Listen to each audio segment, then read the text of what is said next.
Hello my dear student, welcome back to my YouTube channel Subhash study centre.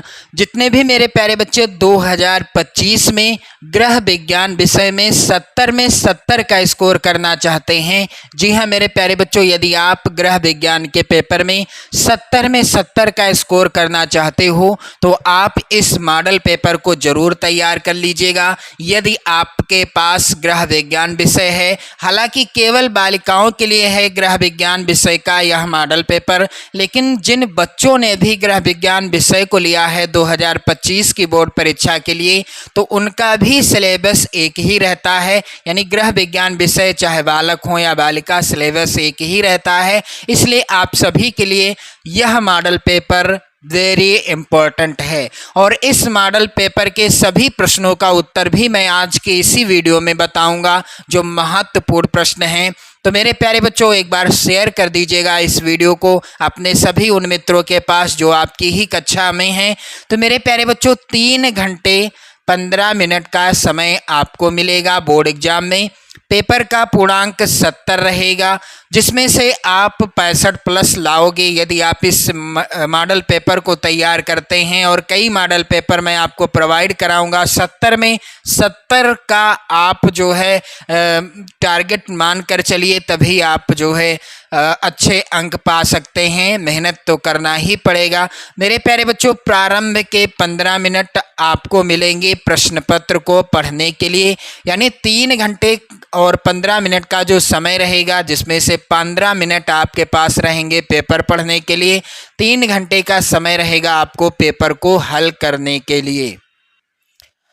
दूसरा, यहाँ पर आप ध्यान देंगे, निर्देश दिया गया है। पहला, सभी प्रश्न करना अनिवार्य है। प्रश्न पत्र 2 खंड, खंड आ तथा खंड बा में विभाजित है। यानी प्रश्न पत्र के 2 खंड हैं, खंड आ और खंड बा। खंड आ में 1 अंक के 20 बहुविकल्पी प्रश्न हैं। खंड आ के अंतर्गत 1 नंबर के 20 बहुविकल्पी प्रश्न हैं और इन प्रश्नों का उत्तर आपको OMR उत्तर पत्रक पर चिन्हित करना है। खंड आ के बाद प्रत्येक प्रश्न का निर्देश पढ़कर केवल प्रदत्त OMR यानी खंड आ में जो प्रश्न हैं उनको पढ़ना है और उनसे संबंधित निर्देश को पढ़ना है। इसके बाद आपको OMR उत्तर पत्रक पर उत्तर चिन्हित करना है। OMR उत्तर पत्रक पर उत्तर देने के पश्चात उसे नहीं काटें तथा इरेजर अथवा व्हाइटनर का भी प्रयोग ना करें। मेरे प्यारे बच्चों, मान लीजिए उदाहरण के लिए पहला प्रश्न है और इसके ऑप्शन हैं OMR शीट में A, B, C और D। सही था विकल्प A, आपने D वाला गोला काला कर दिया। तो आप ना तो इसको इस तरह से काट सकते हैं, ना इसको इरेजर और ना ही इसमें व्हाइटनर का प्रयोग करना है। कुछ नहीं करना, क्योंकि स्पष्ट लिखा है कि एक बार आपने OMR शीट में एक विकल्प भर दिया सो भर दिया। आप ना तो उसको काट सकते हैं, ना इरेजर का प्रयोग कर सकते हैं और ना ही व्हाइटनर का प्रयोग कर सकते हैं। प्रश्न के अंक उसके सम्मुख अंकित हैं। कौन सा प्रश्न कितने अंक का है?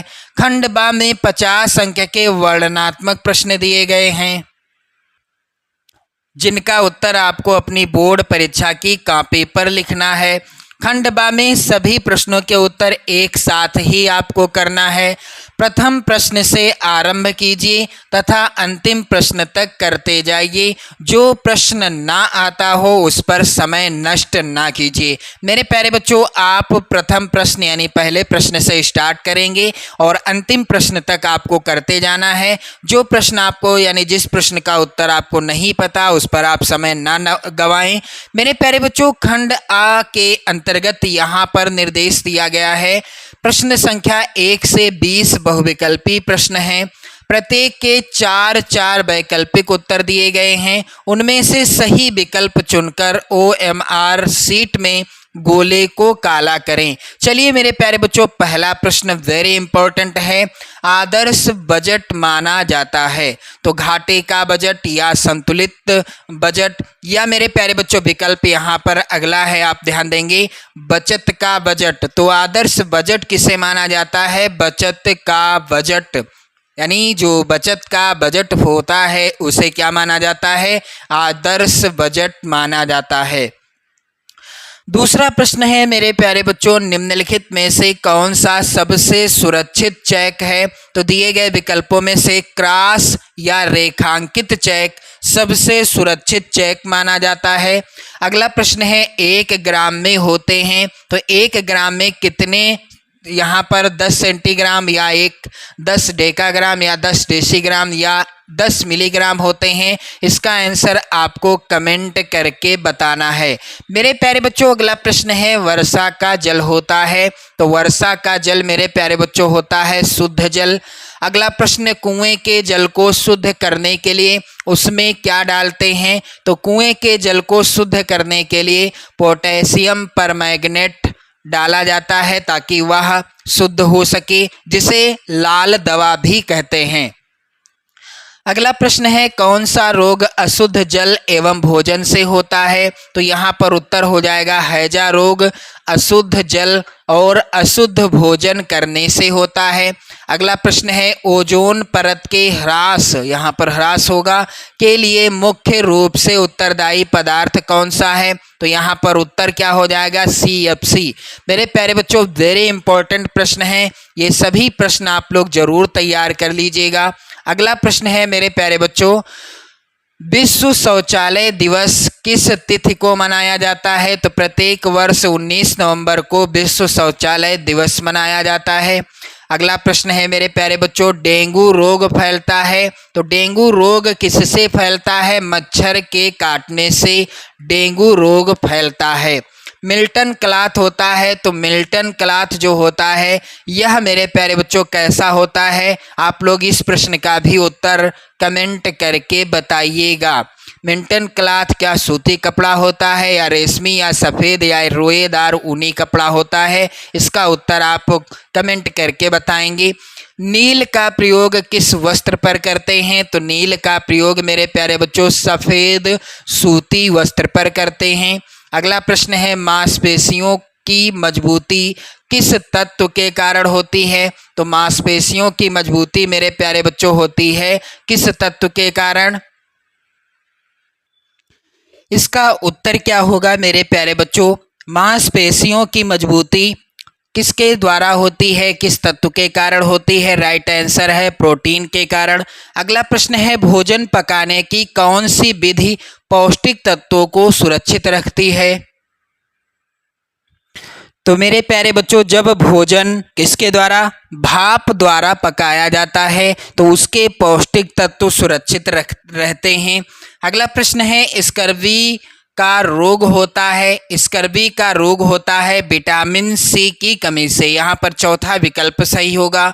मेरे प्यारे बच्चों अगला प्रश्न है, मानव चेहरे में कुल कितनी हड्डियाँ होती हैं? तो इस प्रश्न का उत्तर क्या हो जाएगा? मानव के चेहरे में मेरे प्यारे बच्चों कुल हड्डियाँ कितनी होती हैं? इसका राइट आंसर है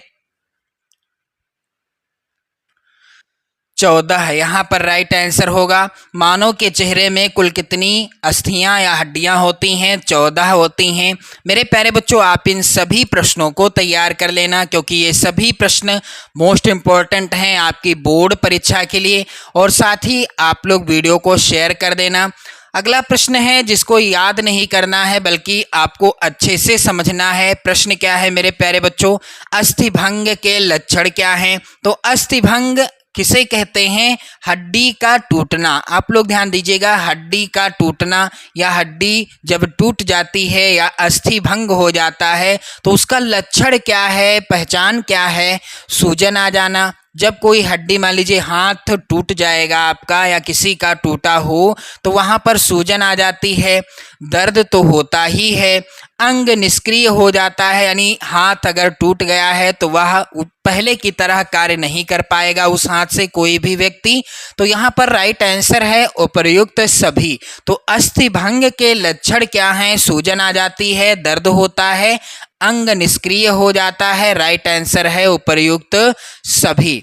अगला प्रश्न मेरे प्यारे बच्चों वेरी इंपॉर्टेंट है, श्वसन क्रिया में रक्त का शुद्धिकरण किस गैस के द्वारा होता है?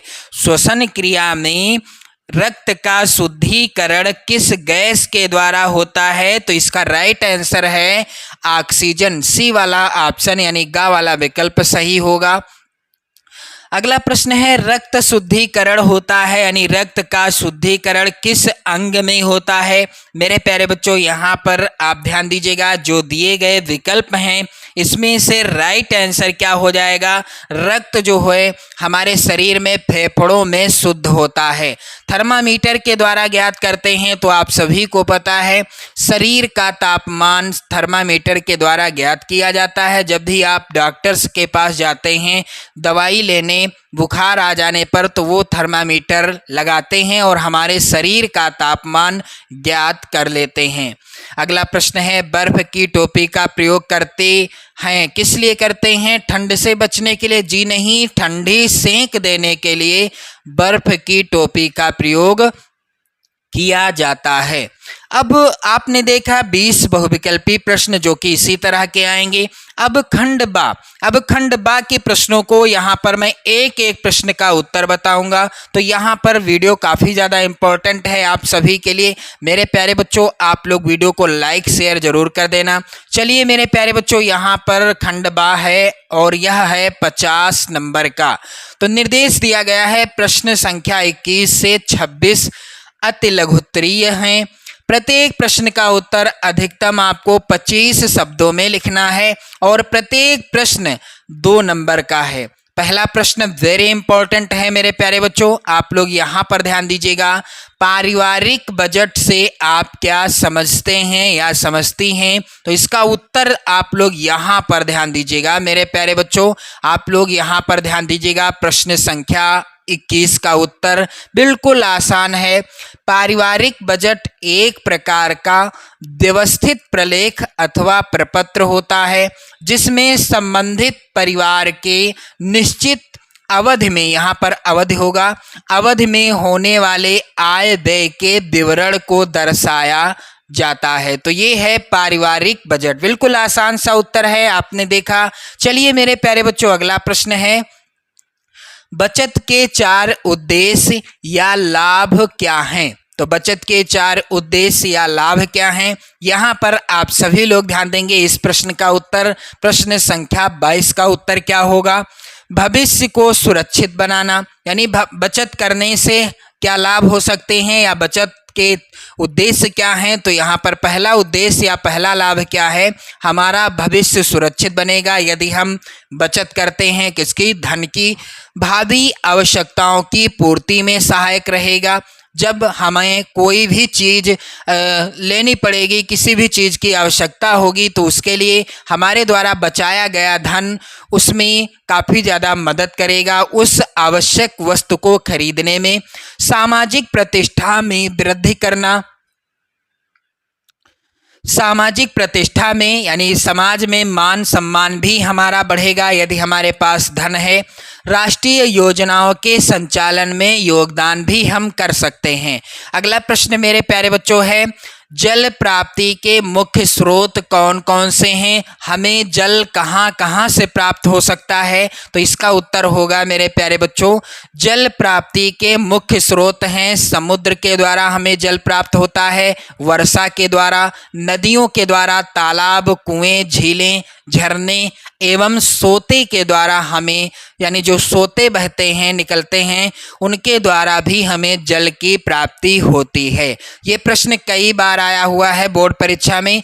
अगला प्रश्न मेरे प्यारे बच्चों है विषाक्त भोजन से क्या तात्पर्य है। ये सभी प्रश्न आप लोग रट लीजिएगा क्योंकि मैं इन प्रश्नों का उत्तर भी बता रहा हूँ। मेरे प्यारे बच्चों आप इन सभी प्रश्नों का उत्तर रट लेना, कई बार बोर्ड परीक्षा में आए हुए प्रश्न हैं और 2025 में 100% ये प्रश्न पूछे जाएंगे।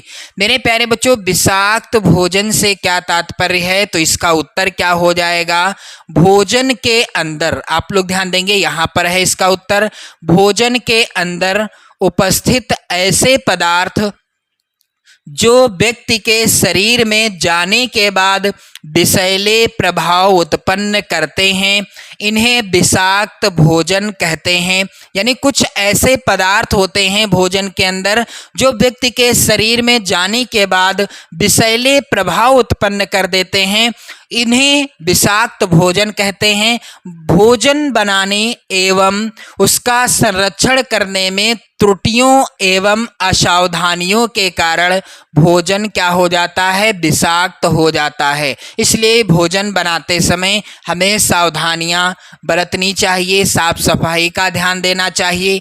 अगला प्रश्न मेरे प्यारे बच्चों है, घर पर कपड़ा सिलाई करने के 2 लाभ क्या हैं? यदि हम घर पर कपड़े सिलते हैं तो इससे लाभ कौन कौन से होंगे, 2 लाभ बताना है। तो चलिए मेरे प्यारे बच्चों, घर पर कपड़ा सिलाई करने से धन एवं कपड़े की बचत होती है तथा अपने प्रियजनों के लिए वस्त्र तैयार करने से विशेष आनंद की प्राप्ति होती है। यदि हम घर पर कपड़े सिलते हैं तो हमारे धन यानी पैसे और कपड़े की भी बचत होगी, और जिस प्रियजन की या किसी रिश्तेदार के आप कपड़े सीते हैं तो इसमें आपको एक अलग तरह के आनंद की भी प्राप्ति होगी, खुशी मिलेगी। अगला प्रश्न है मेरे प्यारे बच्चों, मोच के लक्षण लिखिए। वेरी इंपॉर्टेंट प्रश्न है, आप लोग इस प्रश्न को जरूर तैयार कर लेना। मोच के लक्षण क्या हैं? तो यहाँ पर इसका उत्तर आप लोग ध्यान दीजिएगा। मोच आने के लक्षण या पहचान क्या है? संबंधित अंग में सूजन आ जाती है। जहाँ पर मोच आएगी वह अंग सूजन से युक्त हो जाएगा, यानी वहाँ पर सूजन आ जाएगी तथा इधर उधर हिलाने डुलाने में पीड़ा होती है। और जहाँ पर मोच आएगी उस अंग को यदि आप इधर उधर हिलाते हैं तो दर्द भी होगा। मोच आने वाले अंग का रंग कुछ कुछ नीला काला होने लगता है, और जहाँ पर मोच आएगी उसका जो है अंग यानी उस अंग का रंग कुछ कुछ नीला और काला होने लगता है। अगला प्रश्न मेरे प्यारे बच्चों, यहाँ पर आप लोग ध्यान देंगे, लघुत्तरीय प्रश्न है। निर्देश यहाँ पर आप लोग ध्यान दीजिएगा। प्रश्न संख्या 27 से 31 तक लघुत्तरीय हैं। इनके उत्तर अधिकतम आपको कितने शब्दों में? 50 शब्दों में लिखना है, और प्रत्येक प्रश्न आएगा कितने नंबर का? 4 नंबर का। मेरे प्यारे बच्चों, प्रश्न संख्या 27 है, पारिवारिक बजट संबंधी प्रमुख मदों यानी आवश्यकताओं का उल्लेख कीजिए। तो यहाँ पर इसका उत्तर आप लोग ध्यान दीजिएगा मेरे प्यारे बच्चों। पारिवारिक बजट संबंधी प्रमुख मदें निम्नलिखित हैं या आवश्यकताएं निम्नलिखित हैं।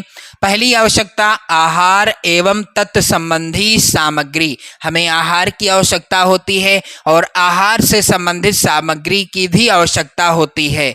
वस्त्र एवं परिधान संबंधी मद।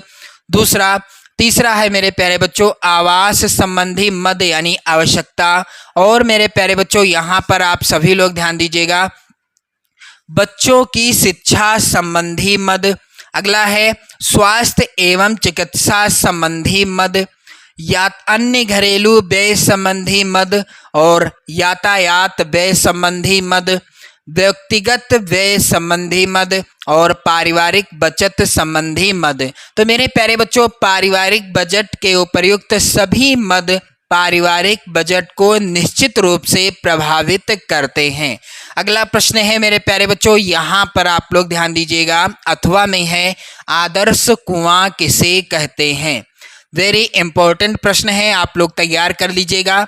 आदर्श कुआं किसे कहते हैं? तो इसका उत्तर क्या हो जाएगा मेरे प्यारे बच्चों, आप सभी लोग ध्यान दीजिएगा। यहाँ पर आदर्श कुआं, गहरी कुआं का जल यानी गहरी कुआं का जल या कुओं का जल शुद्ध एवं स्वच्छ होता है। यदि गहरे कुएं को व्यवस्थित ढंग से बनाया जाए तथा उसका संचित या समुचित रख रखाव, यहाँ पर समुचित होगा, समुचित रख रखाव किया जाए तो उस कुएं को आदर्श कुआं माना जाता है। और आदर्श कुएं के आवश्यक शर्तें एवं विशेषताएं निम्नलिखित हैं, यानी किसे आदर्श कुआं माना जा सकता है। तो पहला है, कुआं अच्छी भूमि में खुदवाना चाहिए, पहली आवश्यकता या पहली शर्त या पहली विशेषता है। दूसरा है, कुआं पक्का होना चाहिए ताकि पानी निकालते समय मिट्टी कुएं में ना गिर सके। कुआं कैसा होना चाहिए? पक्का होना चाहिए। और तीसरी विशेषता है कुएं के आसपास का भाग पक्का होना चाहिए, जिससे आसपास का गंदा जल कुएं में गिरकर उसको दूषित ना कर सके। किसको? कुएं के अंदर जो जल है उसको। मेरे प्यारे बच्चों, यहाँ पर आप देखेंगे अगली विशेषता है आदर्श कुएं के ऊपर छतरी नुमा छत अवश्य होनी चाहिए, जिससे धूल मिट्टी पक्षियों की बीट इत्यादि कुएं में ना गिर पाए। और मेरे प्यारे बच्चों, आदर्श कुएं की एक और विशेषता है प्रत्येक माह कुएं के पानी में लाल दवा डालकर सफाई करनी चाहिए ताकि कुएं के जल ताकि कुएं के जल को दूषित होने से बचाया जा सके। उपर्युक्त सभी बातों को ध्यान में रखकर बनाया गया कुआं जिससे मृदु जल प्राप्त होता है एक आदर्श कुआं माना जाता है। चलिए मेरे प्यारे बच्चों, अगला प्रश्न यहाँ पर है डेंगू के कारण तथा लक्षण लिखिए। वेरी वेरी इंपॉर्टेंट प्रश्न है, आप लोग जरूर तैयार कर लीजिएगा। तो इसका उत्तर क्या हो जाएगा? प्रश्न संख्या 28 का उत्तर आप लोग ध्यान देंगे। यहाँ पर डेंगू ज्वर किसे कहते हैं? यह एक विषाणु RNA विषाणु जनित रोग है। यह रोग मादा एडीज एजिप्टी मच्छर के काटने से फैलता है। जब मादा मच्छर रोगी का रक्त पान करती है तो यह 9 से 12 दिनों में स्वयं संक्रमित हो जाती है। यानी किसी व्यक्ति को यदि डेंगू ज्वर यानी डेंगू बुखार है तो यदि उसे किसी मादा मच्छर ने, जिसका नाम है मेरे प्यारे बच्चों मादा एडीज एजिप्टी, तो इस मच्छर ने यदि किसी रोगी व्यक्ति को काटा है जिसे डेंगू ज्वर है और वह 9 से 12 दिन में स्वयं संक्रमित हो जाती है, और यदि संक्रमित मादा मच्छर जब स्वस्थ व्यक्ति का रक्तपान करती है वही संक्रमित मादा मच्छर, तो लार के साथ विषाणु भी व्यक्ति के शरीर में पहुंच जाते हैं, जिससे स्वस्थ व्यक्ति भी डेंगू ज्वर का शिकार हो जाता है। मेरे प्यारे बच्चों, आप यहाँ पर ध्यान दीजिएगा डेंगू ज्वर के लक्षण क्या हैं। पहला लक्षण है मेरे प्यारे बच्चों, आप सभी लोग ध्यान देंगे, डेंगू ज्वर में तीव्र ज्वर के साथ अस्थियों के जोड़ों में अत्यधिक पीड़ा होती है। इस कारण इसे हड्डी तोड़ ज्वर भी कहते हैं। डेंगू ज्वर को और किस नाम से जाना जाता है? हड्डी तोड़ ज्वर के नाम से भी जाना जाता है। दूसरा लक्षण है इस रोग में विषाणु संक्रमण के कारण रक्तस्राव हो जाने के कारण रक्तस्राव ज्वर भी हो सकता है। इसके फलस्वरूप रक्त प्रवाह अवरुद्ध हो सकता है। तीसरा लक्षण है शरीर और चेहरे पर चकत्ते बन जाते हैं। और डेंगू ज्वर के रोकथाम के उपाय कौन कौन से हैं? मेरे प्यारे बच्चों, यहाँ पर आप लोग ध्यान देंगे, इस रोग के वाहक मच्छर स्वच्छ जल में पनपते हैं। यानी इस रोग को जन्म देने वाले मच्छर स्वच्छ जल में पनपते हैं, जैसे कूलर में, पानी के टैंक में, या जहां पानी एकत्र हो जाए वहां पर। अतः मच्छरों से बचाव के लिए सप्ताह में एक बार इन सभी स्थानों की सफाई कर देनी चाहिए, जिससे इनके प्रजनन स्थल नष्ट हो जाएं। वयस्क मच्छरों को नष्ट करके अथवा मच्छरों से स्वयं का बचाव करके रोग से बचा जा सकता है। डेंगू ज्वर के उपचार क्या हैं? तो मेरे प्यारे बच्चों, इस रोग के लिए प्रभावी औषधि उपलब्ध नहीं है।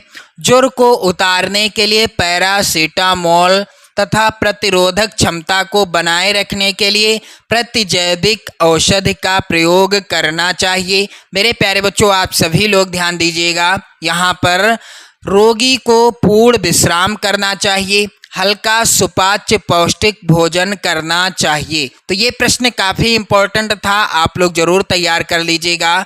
अगला यहाँ पर प्रश्न है, अथवा में प्रश्न है 28 का अथवा, बजट का क्या अर्थ है? पारिवारिक बजट बनाने के 4 लाभ लिखिए। तो मेरे प्यारे बच्चों, इसका उत्तर क्या हो जाएगा? पारिवारिक बजट। पारिवारिक बजट वह व्यवस्थित प्रलेख होता है जिसमें किसी परिवार के एक निश्चित अवधि में होने वाले आय व्यय का पूर्ण विवरण दिया होता है।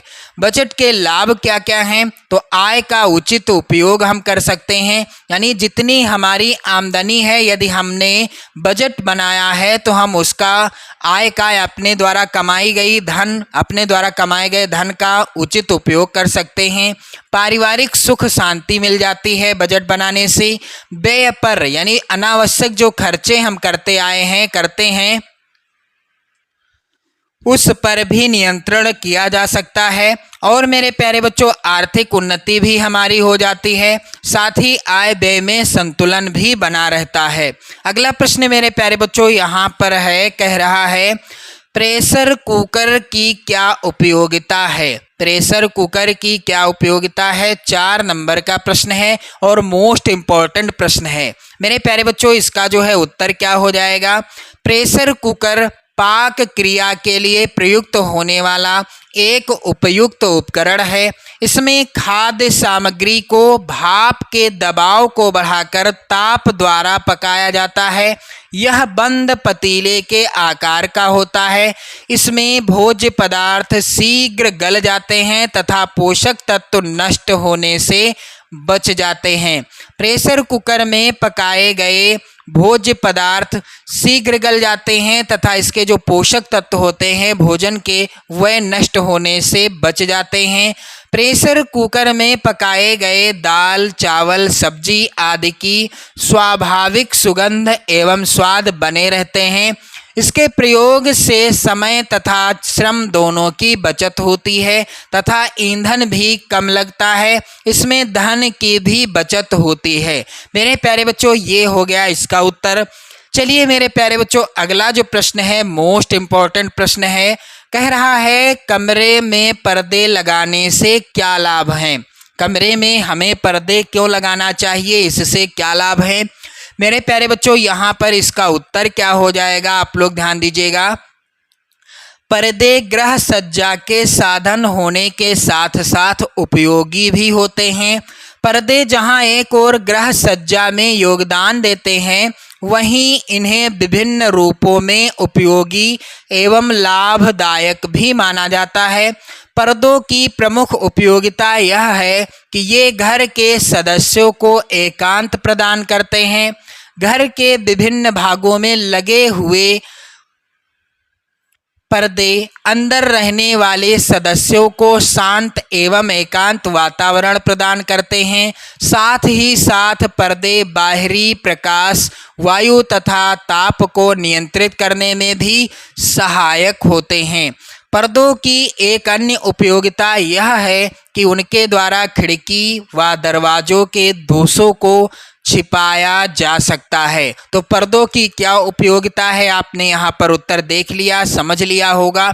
चलिए मेरे प्यारे बच्चों, अगला प्रश्न है हड्डी की टूट एवं मोच में अंतर स्पष्ट कीजिए। यानी हड्डी जब टूट जाती है तब क्या होता है और मोच जब आती है तब क्या होता है, दोनों में अंतर क्या है? तो मेरे प्यारे बच्चों, इसका जो है उत्तर क्या होगा?